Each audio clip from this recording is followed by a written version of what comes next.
James. And I'm Christina. And this is the Road to the Revolution newscast.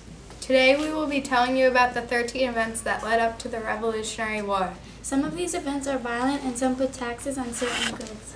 It will not only be us telling you about the events, we will have other reporters telling you about the French and Indian War, Pontiac's War, the Sugar Act, the Stamp Act, the Townshend Act, the Boston Massacre, the Tea Act, the Boston Tea Party, the First Continental Congress, the Battle of Lexington and Concord, the Second Continental Congress, the Battle of Bunker Hill, and the Declaration of Independence. Now let our news reporters tell you about these fascinating events.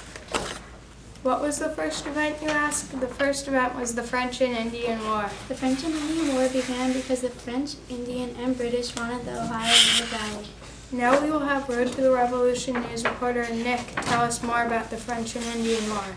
Thank you, James. Nicholas here at the French and Indian battlefield.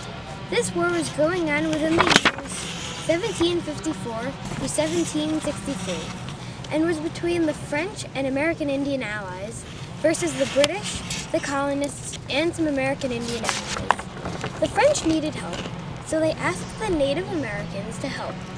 That's why it's called the French and Indian War. When the British found out the natives were helping the French, the British asked some Native American tribes to help them. The war was fought over who owned the Ohio River Valley. And also the colonists needed some more land, so the British said they would declare war against the French. The French wanted to keep their land and the Ohio River Valley, so it left them with no choice but to have war. This war took place on America on the east side of the Mississippi River. They didn't have any guns that were fast and easy to load. Also, they didn't have any army planes, so they used muskets, bayonets, and cannons, and natives used bow and arrow. In the beginning, the British were losing, but at the end, the British won the French and Indian War. Back to you in the studio, Nicholas here in the Road to Revolution. Thank you, Nick, for telling us about the French and Indian War. The second event that happened was after the French and Indian War, and this was called Pontiac's War. This war is when Pontiac, the chief, was not happy about the British owning all the land up to the Mississippi River. Now Road to the Revolution news reporter Danica is going to tell us all the facts about Pontiac's War. Thank you, James. Hello, my name is Danica. Pontiac's War began in 1763 between the Native Americans and the British. In 1763, Ottawa Chief Pontiac led Native Americans in the Ohio River Valley. The Ohio River begins in Pittsburgh, Pennsylvania, and runs through Cairo, Illinois. It is the largest tributary by volume of the Mississippi River in the United States. Where the rivers meet, the Ohio River is considerably bigger than the Mississippi. The battles were the beginning of fighting between the British troops and the Kingdom of Great Britain and 13 of its colonies. The war was a result of the French and Indian War because now the British owned all the land up to the Mississippi River. Native Americans were not happy about this and wanted to stop the British from moving west. The Native Americans attacked the British forts and settlements because of Pontiac's War. The British government made a proclamation of 1763 saying colonists could not settle west of the application lines. And now back to James and Christina. Thank you, Danica, for telling us all those interesting facts about Pontiac's War. The third event was an act. This was called the Sugar Act. The Sugar Act is when all sugary items are being taxed. Now Road to the Revolution news reporter Kelly is going to tell us what you need to know about the Sugar Act. Thank you, James. Hello, everybody. Kelly here reporting live from Boston, Massachusetts with the Sugar Act. This is the first step to taxation. When the king puts tax on sugary goods, it means you have to pay extra money on that item. This is the third step leading up to the Revolutionary War. The British government was running really low on money because they fought a war against the French. This war is called the French and Indian War, also known as the 7-Year War. This war used up a lot of money, so the king put tax on sugary goods, including coffee, sugar, molasses, and silk. Colonists started smuggling, stealing these goods. The colonists were outraged and refused to buy sugary goods. The tax collector would come around and check who had any of these goods. If colonists had these goods but did not pay tax on them, the tax collector would take the goods until they paid a tax for them. Finally, in 1776, the Sugar Act was repealed. This act was repealed because colonists refused to buy these goods. This hurt England a lot. They were not getting money. They needed money because they fought the French and Indian War, and they lost a lot of money when they fought it. They needed money to pay the soldiers that fought in the French and Indian War. If colonists did not buy the tax goods, then how was England supposed to get money? This is what happened during the Sugar Act. Now back to James and Christina. Thank you so much, Kelly, for telling us about the Sugar Act. The fourth event was the Stamp Act, and it was another act that taxed items. The Stamp Act is like the Sugar Act, except all printed items are being taxed. Now Road to the Revolution News reporter Jules is going to tell us everything else about the Stamp Act. Thank you, James, for the introduction. Hello, my name is Jules. Today we are talking about the Stamp Act. It started on November 1st, 1765. Many printed items such as playing cards, newspapers, marriage licenses, and more were taxed. Colonists had to buy the stamps and place them all on printed items. Colonists believed that Parliament violated their rights because the British citizens could only be taxed by their elected representatives. The colonists were angry because they had no representation in Parliament. The colonists never paid this type of tax before, and they weren't going to start paying it now. Colonists boycotted these goods. Sam Adams and other colonists formed a group called the Sons of Liberty. The colonists came up with the saying, "No taxation without representation." In 1766, Parliament voted to repeal the Stamp Act. Here are the stamps. Thank you for watching. Please stay tuned for the Township Act. Thanks, Jules, for telling us about the Stamp Act. Like the Stamp Act and the Sugar Act, another act called the Township Act was put into place. This was the fifth event. The Township Act taxed colonists on certain goods. Brianna, another Road to the Revolution news reporter, is going to let us know more about the Township Act. Thanks, James. I'm in Boston, Massachusetts, where the colonists were taxed. The Township Act was passed on April 12, 1770 by Parliament because of Charles Township. Again, England still needed money from the French and Indian War. Colonists were taxed on some items like glass, lead, paper, paints, and tea. Colonists used these items to make other items. Lead was used to make bullets. Also, on top of taxes, colonists had to give the British troops food and shelter. When the troops came around, the colonists had to let them in. Most of the colonists were outraged about this. When the Township Act was passed, the Sons of Liberty told merchants not to sell anything from England. The Sons of Liberty were a group of patriots. When the colonists found out about the Township Act, they boycotted like they did when England told them about the Stamp Act and the Sugar Act. They boycotted the taxed goods because they thought that the taxes were unfair. They thought it was unfair, so they said, "No taxation without representation." This saying means that colonists wouldn't pay taxes unless they got representation in England. The British repealed the Township Act, and the colonists were jubilant. The British still taxed tea, though. Now to Christina and James with information on the next event. Thank you so much, Brianna, for telling us about the Township Act. The Boston Massacre was the sixth event, and it was a deadly massacre. Colonists had an argument with the British soldiers, and a fight began. Road to the Revolution news reporter Brianna is now going to tell you about the Boston Massacre. Thanks, James, for the introduction. Today I will be talking to you about the Boston Massacre. The Boston Massacre was on March 5th, 1770, and happened outside of the Custom House in Boston on King Street. An argument broke out between British soldier Private Hugh Dwight and a few colonists. The argument began to grow as more colonists arrived and began to annoy Private White. Colonists threw sticks and snowballs at the British soldiers. Colonists began to call the British soldiers redcoats and mopsy-backs. Soon there were over 50 colonists at the scene. Captain Thomas Prescott sent more soldiers over to settle the colonists down, but only got the colonists more angry. The colonists were daring the soldiers to fire their guns. A colonist, Edward Garrick, went up to one of the soldiers and the soldier smacked Edward in the mouth and he fell to the ground. Then one of the soldiers did pull a trigger and hit Crispus Attucks, and he was the first to die. Other colonists died and some got injured. The Boston Massacre ended that same night. Paul Revere created a painting that the other colonies would see. This was called the Bloody Massacre because 5 people were killed and some were injured. In all, 13 people were arrested, 8 British soldiers, 1 British officer, and 4 colonists, and they were awaiting trial. As a result, only 2 soldiers were found guilty. At the trial, 2 soldiers were branded. Branded means that they put a metal stick in fire and then put the metal stick on the soldier's thumb. The stick left a mark on the soldier's thumb. Now I will introduce Joey, who was a patriot at the scene of the Boston Massacre. Hi Joey, do you mind if I ask you some questions? No.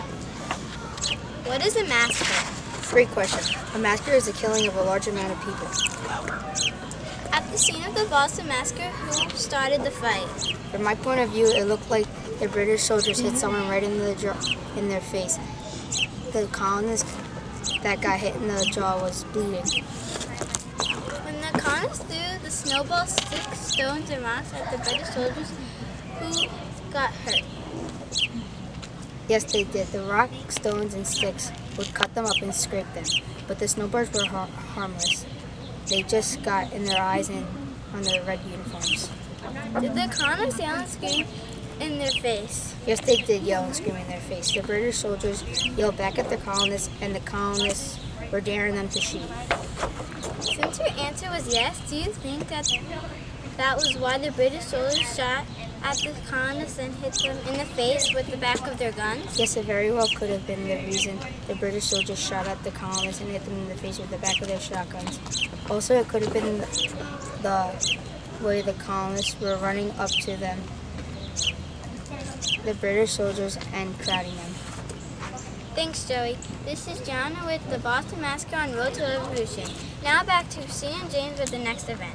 Thank you, Gianna, for telling us about the Boston Massacre, also known as the Bloody Massacre. The 7th event, which was the Tea Act, was another tea tax act. The Tea Act was when there was still a tax on one thing, tea. We will now have Road to the Revolution news reporter Chris tell you the other facts you should know. Thank you, James. Hi, my name is Chris. I'm a reporter for Road to the Revolution News. I am on the scene of where part of the pre-Revolutionary War took place. To be exact, I am in Massachusetts, Boston, where the Tea Act took place. The Tea Act involved the East India Company, the British government, and the Sons of Liberty. The East India Company, one of the largest tea companies in the world, was losing money fast because the British colonies went on a boycott for tea, so the British government made the Tea Act of 1773.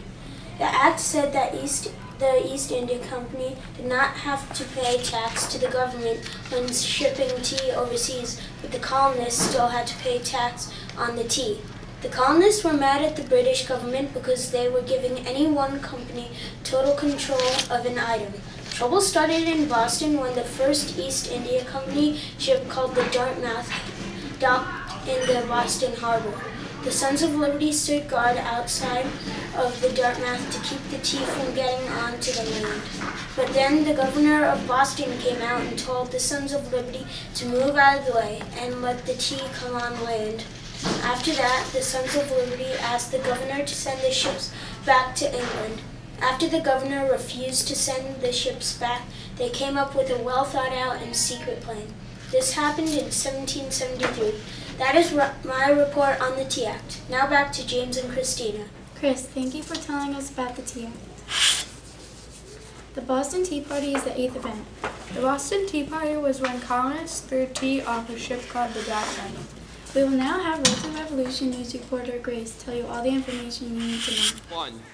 Thank you, Christina. Hi, my name is Grace, and I will be reporting on the Boston Tea Party. The Boston Tea Party took place on the night of December 16, 1773. Samuel Adams and the Sons of Liberty boarded 3 ships in the Boston harbor and threw 342 chests of tea overboard the Dartmouth, Eleanor, and Beaver ships. Can you believe it? Next, all of the colonists were in debt for all of the tea dumping because of the Sons of Liberty. They had to repay the East India Company for all of that tea.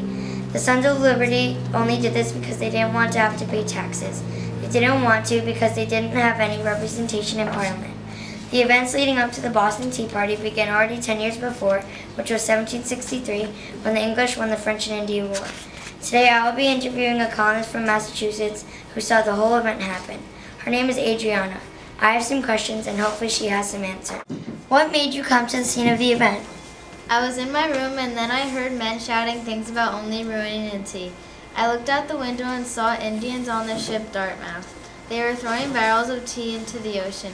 I knew right away that they were the Sons of Liberty. Did you ever try to stop the Sons of Liberty? No, I didn't. I also thought the taxes were unfair. I think that the Sons of Liberty could be doing the right thing but just not thinking about the consequences to come. If you did think that there would be punishments, what did you think the punishments were going to be? I know that the Sons of Liberty will be punished for their doings. They wasted thousands of dollars, but they stood up for their rights. England doesn't believe that, so I thought that they would be punished. What did you think once the tea floated off? I felt happiness. I was happy because it was like the taxes were gone. All patriots were happy about their efforts. Thank you, Adriana. Now back to James and Christina. Thank you, Grace, for telling us the things we need to know about the Boston Tea Party. The First Continental Congress is the 9th event that leads up to the Revolutionary War. This was when delegates from every state except Georgia met in Philadelphia and discussed what was going on in their state. Road to the Revolution News reporter Jade will now tell you about the First Continental Congress. She is live from Philadelphia right now.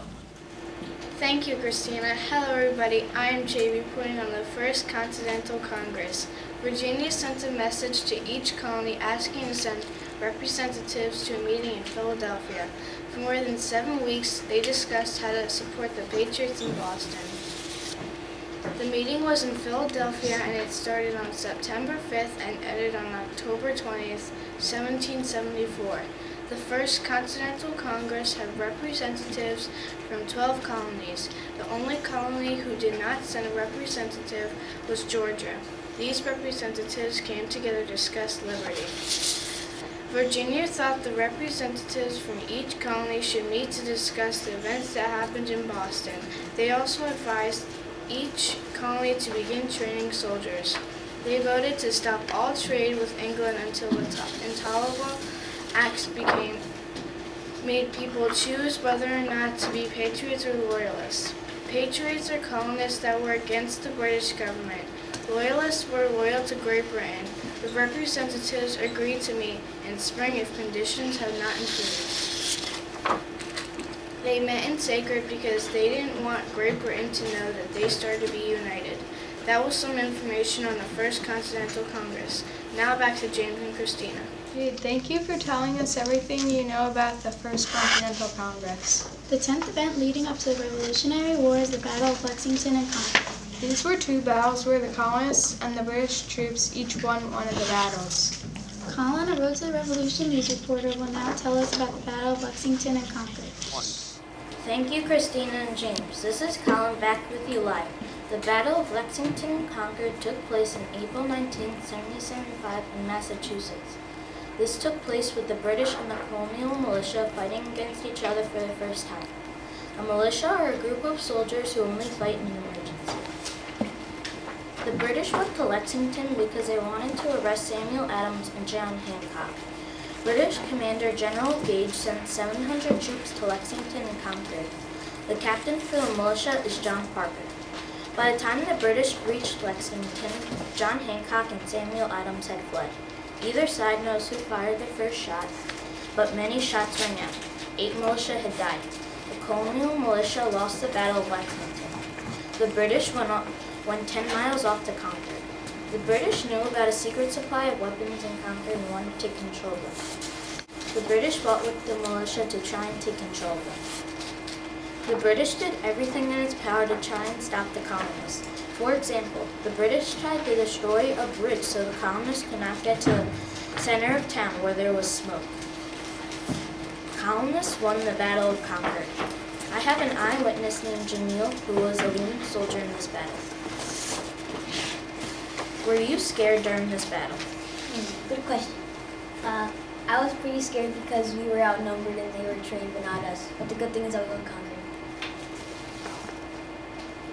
Who do you think fired the first shot? I think that the British shot first, but if you ask them, they're going to say we did because no one knows who shot first. What do you think the militia could have done to win Lexington? I think that we could have worked together and stayed in a line like what the British were doing. Do you think it was fair that the British were trying to take your weapons? I think it was unfair because they made and earned those weapons. That is all the time we have, Jill. Back to you, Christine and James. Colin, it was great listening to you about the Battle of Lexington and Concord. Thank you. The 11th event is the Second Continental Congress. The Second Continental Congress was when all of the delegates met and George Washington was elected to lead the Continental Army. Now to the Road to the Revolution news reporter Billy for more about the Second Continental Congress. The Continental Congress started in May 1775. The representatives met in Philadelphia. The discussion was about declaring the colonists' rights and not to be controlled by the king. John Hancock, John Adams, his cousin Samuel Adams, Benjamin Franklin, George Washington, Richard Henry, and Patrick Henry were all present at the Second Continental Congress.